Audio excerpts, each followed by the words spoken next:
Belakangan, viral kisah Tiko dan Ibu Eni depresi hingga hidup tanpa listrik dan air di rumah mewah yang terbengkalai puluhan tahun. Kini, kisah serupa kembali viral seorang pria parubaya bernama Edi, asal Semarang, hidup sebatang kara di rumah terbengkalai dipenuhi sampah. Berbeda dengan Tiko yang puluhan tahun merawat ibunya, Edi, pria parubaya ini terpaksa tinggal sendiri setelah ditelantarkan anak-anaknya. Ditemui oleh YouTuber Bang Bewok, Edi mengaku ditinggal oleh anak-anaknya setelah menikah dan memilih untuk pergi. Dalam tayangan itu, tampak rumah terbengkalai bak sudah lama tidak berpenghuni dan dipenuhi dengan pohon beringin yang menjulang tinggi dan tanaman liar. Bahkan tidak ada satupun lampu yang menerangi rumah tersebut. Meski demikian, Edi mengaku masih menempati satu kamar di dalam rumah dengan kucing yang dipenuhi dengan sampah tersebut.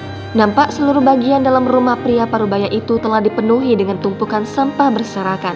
Kasur yang dipakai Pak Edi untuk tidur sehari-hari pun terlihat begitu banyak tumpukan bekas baju dan kaleng-kaleng biskuit. Kondisi bagian dalam rumah pun sudah berantakan. Ada pula mobil tua karatan dan bangkai sepeda motor yang terdapat di dalam ruangan. Sementara sehari-hari Edi hanya menggunakan lilin sebagai alat penerangan. Diungkap Edi, rumah tersebut merupakan tempat tinggalnya bersama kedua orang tua dan anak istrinya. Pada bagian plafonnya sudah tampak keos dan rembes ketika hujan turun. Senasib seperti Tiko dan Ibu Eni, rumah Pak Edi ini pun sudah terputus dari aliran air. Ketika membutuhkan air, Edi mengaku hanya menadah dari air hujan. Bahkan menilik kamar mandinya pun sangat tidak layak. Keramik dinding tampak sudah berkarat dan berdebu.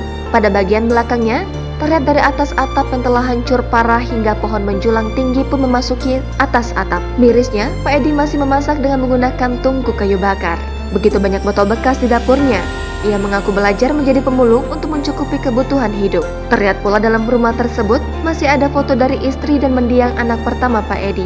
Pada kesempatan itu pula, Pak Edi mengaku memiliki anak lulusan kuliah kedokteran yang telah meninggal dunia.